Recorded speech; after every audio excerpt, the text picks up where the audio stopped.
The Krakoan era of X-Men isn't even over. Tom Brevoort, the new head of X-Men group editor guy, hasn't even really taken over yet. And he's already pissing people off, making X-Men fans mad. Obviously, there's been just a scotia debate regarding X-Men comic books, but even more so, the X-Men 97 cartoon that's soon to come to Disney Plus, which is like an homage to the original 92 cartoon series that everyone loved. We all kind of grew up on it, especially if you're a Gen Xer. And Tom Brevoort is not making a whole lot of fans. In fact, he put some fans on blast because he does not like the way they speak or the terms that they use when asked about the accusations of wokeness surrounding X-Men 97 as well as the comic books. And wouldn't you know it, the popverse.com covered it in full and had a whole article, and I'll get to the writer of this damn thing here at the end because I got some words for that guy. And this is what they have to say about the situation. Marvel's executive editor, Tom Brevoort, is one of the major figures who's had enough of hearing about this woke nonsense and dedicated quite a few words to those who keep beating that drum as part of his March 3rd, 2024 Substack post. Quote, these people who are using it and who brandish it like a sword to attack whatever they don't like tend to be mostly, well, cretins. They aren't making a good faith argument. They just come up with an all-purpose term, an infinitely adaptable scarlet letter that they can hang on anything they don't like for any reason. And I imagine most of you who have used the term woke realize Tom Brevoort, executive editor at Marvel Comics and the new X-Men group editor, just called everybody basically stupid, not in a term of endearment type of way, but certainly a put-down type of way, that if you use the term woke as an all-purpose catch-all, you are in fact stupid, and he doesn't have to listen to you because it's not a good faith argument. Now, calling anybody that uses the term woke a cretin might be a bad faith argument. Calling anybody and everybody that has issues with a comic book starring an LGBTQ character a bigot or a homophobe might be a bad faith argument. Calling anybody and everybody that's had an issue with a story starring a minority character a bigot or a racist might be a bad faith argument. But certainly, nobody at Marvel Comics or within the comic book industry has been using bad faith arguments. It's only the people using the term woke. Now, me personally, I don't find the word woke to be all that effective as a YouTuber. It doesn't really work for me when I'm trying to criticize things because it has, as he did mention there, become a bit of a catch-all. So I like to say, hey, within this Marvel comic here, this X-Men comic book, it appears that Wolverine and Cyclops and Jean Grey appear to be in a menage a trois, a throuple, whatever they want to call that stupid stuff nowadays. Or, hey, how about this one, Tom Brevoort? I have an issue with Somnus. You could say that the character is woke, created by Steve Orlando, but my real issue is that he's raping other men in their sleep. And I've mentioned that very specifically, yet the character of Somnus sure seems to show up a lot within Marvel Comics, and especially during Pride Month. They don't have any issues with this. So while he can say it's a bad faith argument, what's also another bad faith argument is actually telling Tom Brevoort or C.B. Cebulski or Jordan White or anybody really at Marvel Comics what you specifically don't like about it. They're not going to listen to you anyway. They're just going to call you names. They're just going to dismiss you out of hand.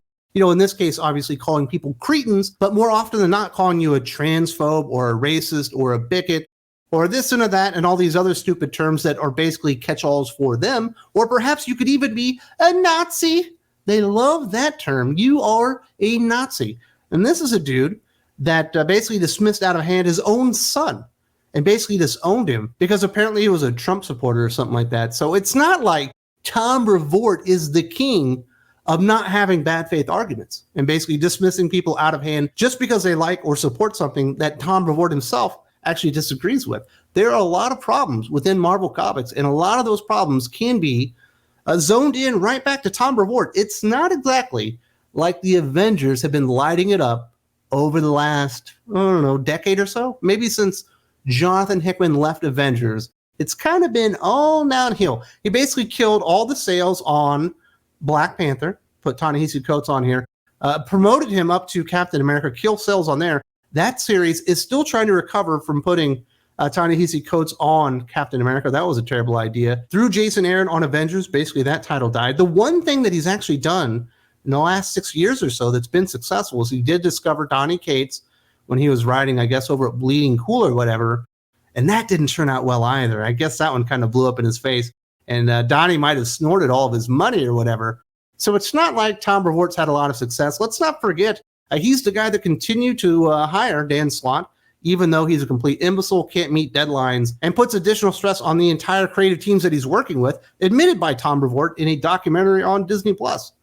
But Tom Brevoort thinks you're the cretin because you used the word SJW.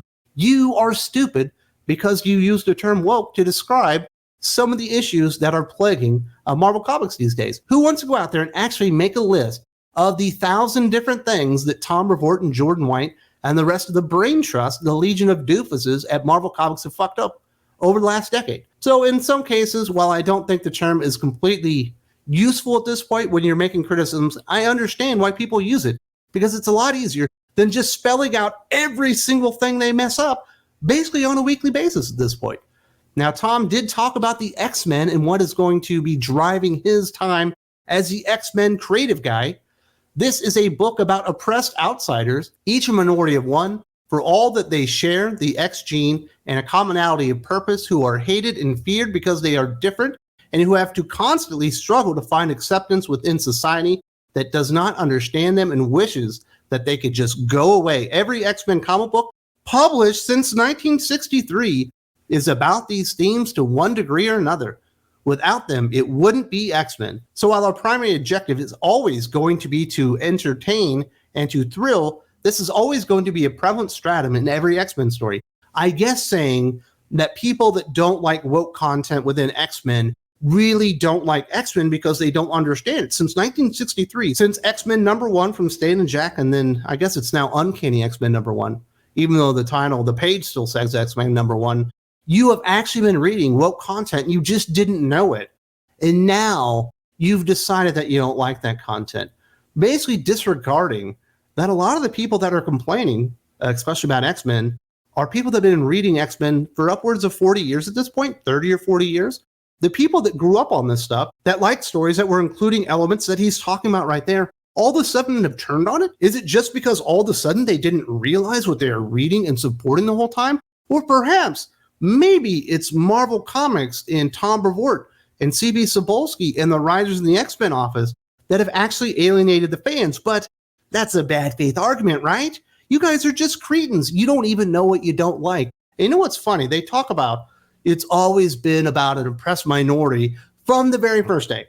In fact, I don't think that's true, because in the very first issue, X-Men #1 from Stan and Jack, now it's called Uncanny X-Men #1, there's a discussion between Charles Xavier and Jean Grey about what the mission of the X-Men are, and Charles Xavier basically lays it all out. He tells Jean Grey exactly what their purpose is. He even calls it their mission, stating, "We don't use kids' gloves here. We have to make our training as rough as possible to prepare ourselves for our mission in the outside world." There we go. He's about to lay out the mission of the X-Men in X-Men #1, written by Stan Lee. Jean, there are many mutants walking the earth, and more are born each year. Not all of them want to help mankind. Some hate the human race and wish to destroy it. Some feel that mutants should be the real rulers of Earth. It is our job to protect mankind from the evil mutants. And that's literally from the mind, I guess not the mouth, because he's telepathically communicating with Jean Grey in the moment, from Charles Xavier, Professor X himself, penned by Stan Lee, the guy that actually created the X-Men. So while, yes, there have been elements that the mutants are like a minority, and they certainly are distrusted, you can kind of see why humankind or mankind or people kind or whatever you want to call it kind might not trust them, because there are large groups of mutants out there that believe they're better than people, believe they're above them, and want to rule the world with an iron fist using their magical mutant powers to do so. Obviously, the greatest example being Magneto, the leader of the Brotherhood of Mutants, the guy that's basically been trying to take over the world in the name of mutant sovereignty for years upon years. What are you talking, 60 years at this point? This dude has literally been trying to take over the world because he thinks mutants are better than humans. And Charles Xavier and his X-Men, it is their mission, their primary goal, their primary purpose, according to Stan Lee and Charles Xavier and anyone that's actually read X-Men #1, to protect humans from the evil mutants that are out there. While I understand people want to say, yes, the mutants are an oppressed minority, they are a terrible stand-in for that. Because of the magnitude of their power, just the Omega level mutants themselves, because they have greater powers than essentially anyone else on Earth, other than the other mutants in a few superheroes in certain cases. We literally just saw Storm terraform an entire planet of Mars and made it habitable in what, less than an hour? That seems like a lot of power. I wonder why humans traditionally, within the Marvel Comics universe, are a little bit afraid, a little bit scared of the mutants. Could it be that Stan Lee himself literally created them to be that way? The X-Men are literally the last line of defense between humans and the mutants out there that would like to be their overlords and command them and basically rule over the entire world and are basically mutant supremacists. I'm not saying that things haven't changed over the years, and certainly Chris Claremont took it in a different direction, which was obviously very successful. But I would say the words of Tom Brevoort earlier that says, from the beginning in 1963, this is exactly what the X-Men have always been about, just might be a bad faith argument if you actually go out and read X-Men from the very beginning. Now, I did mention earlier that there's a writer on this article from the Popverse, not completely familiar with whoever Fran Ruiz is. Apparently he works for the site. But if you would like to talk about bad faith arguments, Mr. Brevoort, this is what Fran Ruiz of the Popverse.com had to say. If you spent any time online reading about pop culture in the past decade or so, you probably have noticed that many people like to be perpetually mad about anything that doesn't fit their worldview instead of simply moving on to stuff which they actually enjoy or trying to become, better human beings. If that's not a bad faith argument, I don't know what is. Literally, if you've been reading the X-Men for 30 years and you've noticed that maybe over the last 8 to 10 years that they drastically changed the focus of the X-Men, they basically bastardized the entire series, and you didn't walk away to something else, you fail to become a better human being and accept that what they're doing is actually the right thing. And it makes you a terrible human being forever voicing your displeasure. I wonder why people just use a catch-all to explain these things, because a lot of these people are willfully ignorant and act like they don't understand what you're trying to say, or they're so stupid they don't even understand the words that are coming out of your mouth anyway. And I can kind of understand why sometimes people would rather just use a catch-all term like woke or SJW than actually break it down and say this and this and this and this is wrong, so you can have a Fran Ruiz say that you just didn't take the opportunity to become a better person, or you should have walked away and read something else because the X-Men aren't for you anymore.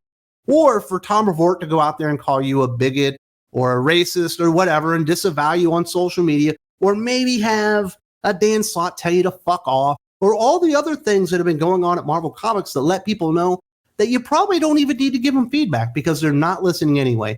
The latest example being, if you've ever used the term woke, the catch-all result for one Tom Brevoort, the new guy in charge of X-Men, is that you, in fact, are a cretin, a stupid fool, and somebody not worth his time or attention or even listening to. If you would like further coverage of comic books and comic book entertainment and media and all that kind of stuff, I do want to invite you to go check out the Patreon. Thinking Critical Patreon is the place to be. Lots of great podcasts over there, 8 hours of new content every single week.